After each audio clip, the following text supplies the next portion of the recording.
Thanksgiving. Hope you all had a good one and are looking forward to a good weekend if you're in the US celebrating. Game in the background, Diablo 3, a Reaper of Souls beta from Blizzard Entertainment, and we are looking at the return of the Whirlwind Barbarian. Rumors of its death have been highly exaggerated. In fact, it may actually be more powerful than ever. It's pretty interesting to note that part of the goal was to get rid of the permanent Wrath of the Berserker available for the Barbarian in the Reaper of Souls expansion, and sure, they did accomplish that. However, they didn't take out Whirlwind. The problem with Whirlwind currently in the game is that, well, you don't move very fast. You don't get the same ability to, mow things down forever and ever, moving quickly around the battlefield. So I thought a good solution might be, what if all of the monsters got sucked into you?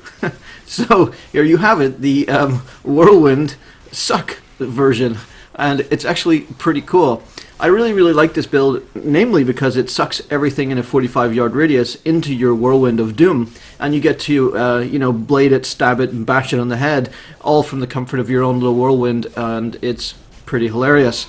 I actually like this build as well from a practical point of view. The only downside is that it is very, of course, Fury reliant, and generating that Fury can be a bit of a problem. So you'll see in the bar I have tons of Fury generators that also do other utility type things like stun, damage, or whatever. And they're actually quite useful. I quite like this build. It's an off color build, I would say. It's not a build that would immediately come to mind, but it actually works out really well. And I can probably do Torment 1. Torment 1 is quite challenging now that the bugs have been removed. Torment 6 is now impossible unless you have god tier gear, which some people do.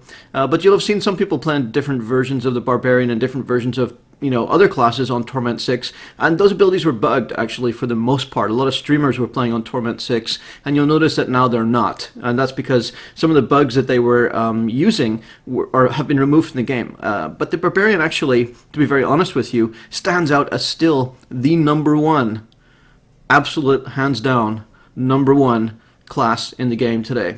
The Barbarian is just super powerful. If any class can actually clear Torment 6 right now, it's probably still the Barbarian, even with non-god tier gear. It's extremely powerful. And the Whirlwind build is also, while being a little bit cheese and a little bit funny, it's extremely powerful as well. As you can see, when you start to ramp up your survivability, you can go all the way up to Torment 3-4 quite comfortably with this build, and it pretty much rocks.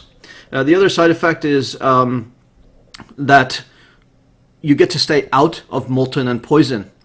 You can stay ahead of that by sucking the enemies along with you into your Whirlwind of Doom. And that's really important, guys, because as you'll see my health drop rapidly in one of the clips, the poison and fire damage are absolutely batshit crazy in this game right now. They desperately need to be tuned because they are just a little bit over the top. They are absolutely insane. You're looking now at a point where you need to be hitting resists close to 2,000 to really survive well in Torment 3, 4, 5, 6. It's really insane. So that's something that I sort of feel I want them to tweak, but at the same time, it might be fun if they didn't.